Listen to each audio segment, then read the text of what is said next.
James Jones, oh, he is feeling it. Super Bowl champ, buddies with Aaron Rodgers, Packer wide receivers, a decade in the – you are feeling it today.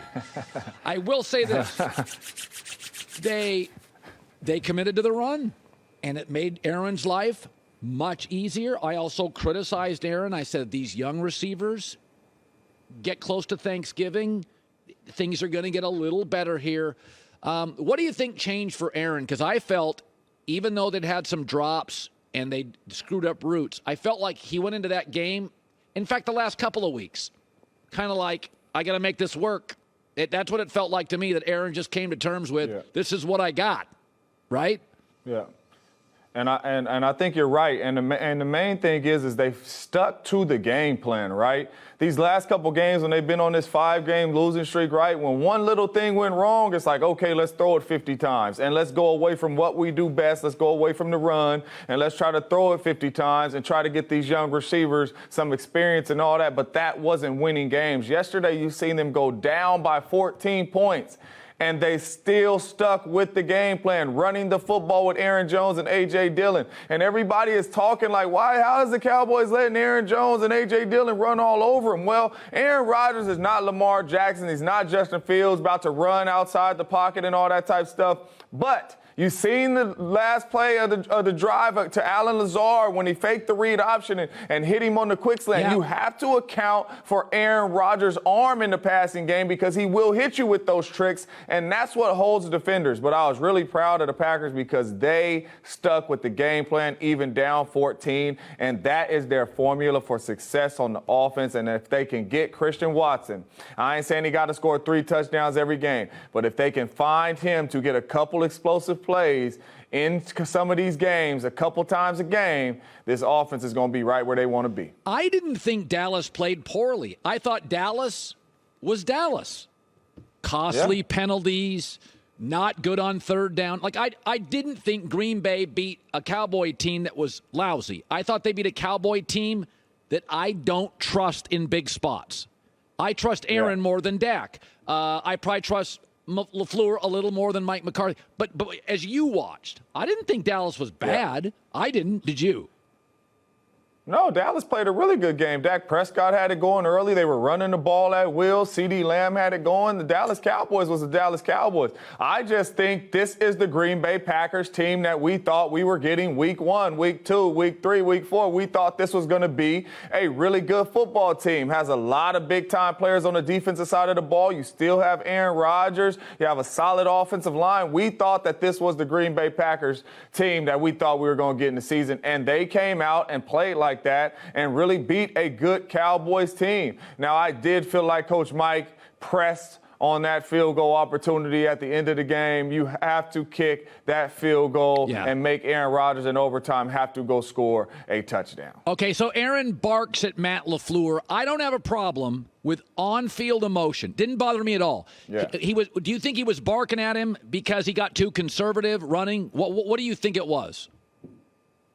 You know what? To be honest with you, it looked like Aaron said he wanted to run the ball. It looked like Coach LaFleur called a pass play. And, yes, I know when I played with Aaron Rodgers, he had all the freedom in the world to check into any play that he wanted. So I don't know if it was a play that Coach LaFleur really wanted to run and really thought was going to work and called it in the huddle and was like, run the thing. Because if you look at Aaron, he said run the dang ball. Like he wanted to run the football. But I have no problem with that. You're absolutely right, Colin, right? Those heated conversations on the sideline, we need to see that sometime, right? Because we are both trying to win. And we know Coach LaFleur and Aaron Rodgers' relationship is phenomenal. Those two dudes are brothers, but you need to see that. This is coach, player going at it, but we are trying to get this thing done. We are trying to win. And in that case, Matt LaFleur felt like the pass was better, and Aaron was like, no, our best player on this offense is in the backfield. We need to run the dang ball. And you could tell that that was the game plan going in, no matter how ugly it got, no matter how many points you got down by.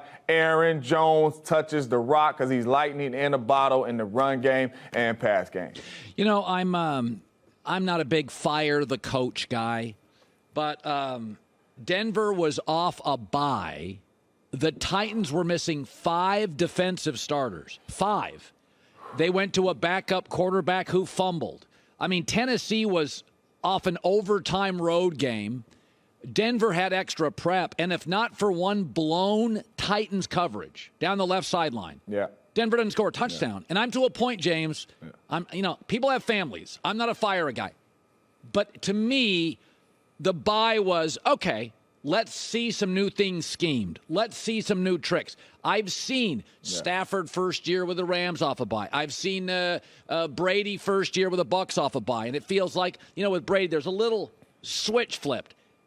I'm at the point now with Denver, like it's over. Like, I don't think you can keep telling these players we're inches away.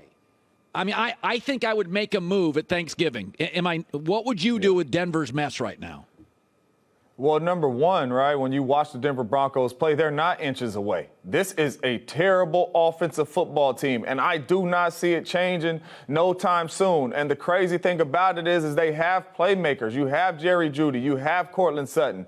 I mean, you have Russell Wilson back there. I don't know who this Russell Wilson is, right? This is not the Russell Wilsons that the Denver Broncos said we are getting from Seattle. I don't see Russell Wilson being Russell Wilson, and I don't see it changing, right? And the way he's playing right now, I don't know if it's changing next year. So I don't know if this is a decision that the Denver Broncos are going to regret, right? And Colin, it is okay to sit up here and say you hired a coach that's not ready. That's fine, right? You're hiring guys, right? You think they're ready for the job. He's just not ready for the job, right? It's no adjustments, right? We have seen no adjustments on the offensive side of the ball. We haven't seen you even try to get Russell Wilson outside the pocket. Like, let's design some plays where Russell Wilson's getting outside the pocket because that's where he's most dangerous at. He has Russell standing inside this pocket, not putting up no points. Russ is not using his legs like he was using in the past years in Seattle. The offense just does not look good, and I don't see it changing. You don't see no adjustments by the head coach. This is a bad football team on the offensive side of the ball right now, Colin, and I think it's going to stay like that this season. I have a theory on the Raiders. I'll talk about it after the break.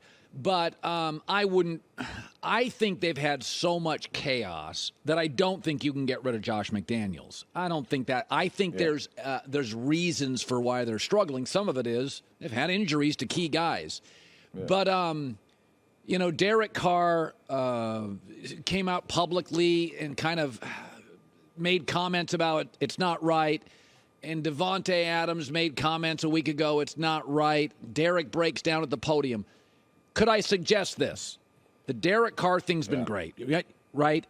But there are times he does, James, he's got a market. There's 7-8 teams will absolutely, if I was Carolina, I'd go buy Derek Carr. I think it's just time, and that's not a criticism on Derek or anybody, that it's just time. Maybe you played with teammates. Favre at the end. It was just time. Yeah. If Brett could still play, Brett was still, but it was just time. That's my feeling on the Raiders. Yeah. What do you make of what you see? Yeah, see, this is a tricky one for me, right? Because I just talked about the Denver Broncos, and I'm saying, there's no bright spots, right? This offense just looks bad, right? You just said if it's not for a blown coverage, they don't even score a touchdown. It's not like that for the Raiders. Derek Carr and the Raiders were averaging 30 points a game 2 weeks ago. They were scoring at will, the ball going to Devontae Adams, and this is not even with the whole core healthy. Darren Waller has been out, Renfro has been out. They haven't even had a chance to play together for 2 games, right? So you've been out there with Max Hollins and those guys, and not saying they can't get the job done, but you came into the scene and say, we got Renfro, we got Josh Jacobs, we got Darren Waller, and we obviously added Devontae Adams. When I watch the Raiders play, they are in these ball games. It is 1-score games, and it's nothing to do on the head coach. The players are not making plays, and I'm not saying Derek's not making plays, because even if you watch yesterday's game, it's a beeline to Foster Moreau down the field that he drops for the game-winning touchdown, right? So it's just the plays that the Raiders are not making, right? And you could go and say, hey, this coach might needs to get fired and all this, but they're just not making the plays that's there. You look at the game, they punch out the fumble. We don't recover the fumble because we're trying to scoop and score. They get it back the very next play. They score a touchdown.